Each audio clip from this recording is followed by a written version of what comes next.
اسی نے انسان کو ٹھیکرے کی طرح کھنکھناتی مٹی سے بنایا اور جنات کو آگ کے شعلے سے پیدا کیا، تو تم اپنے پروردگار کی کون کون سی نعمت کو جھٹلاؤ گے؟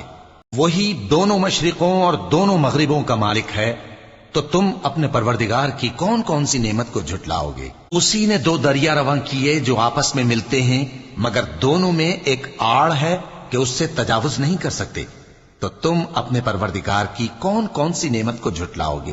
ان دونوں دریاؤں سے موتی اور مونگے نکلتے ہیں، تو تم اپنے پروردگار کی کون کون سی نعمت کو جھٹلاؤ گے؟ اور جہاز بھی اسی کے ہیں جو سمندر میں پہاڑوں کی طرح اونچے کھڑے ہوتے ہیں، تو تم اپنے پروردگار کی کون کون سی نعمت کو جھٹلاؤ گے؟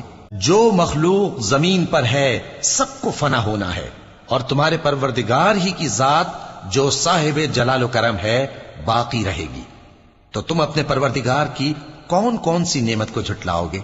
آسمان اور زمین میں جتنے لوگ ہیں سب اسی سے مانگتے ہیں، وہ ہر روز کسی نہ کسی کام میں ہوتا ہے، تو تم اپنے پروردگار کی کون کون سی نعمت کو جھٹلاؤ گے؟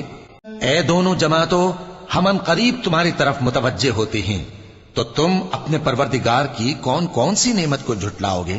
اے گروہ جن و انس، اگر تمہیں قدرت ہو کہ آسمان اور زمین کے کناروں سے نکل جاؤ تو نکل جاؤ، اور زور کے سوا تو تم نکل سکنے ہی کہ نہیں، تو تم اپنے پروردگار کی کون کون سی نعمت کو جھٹلاؤ گے؟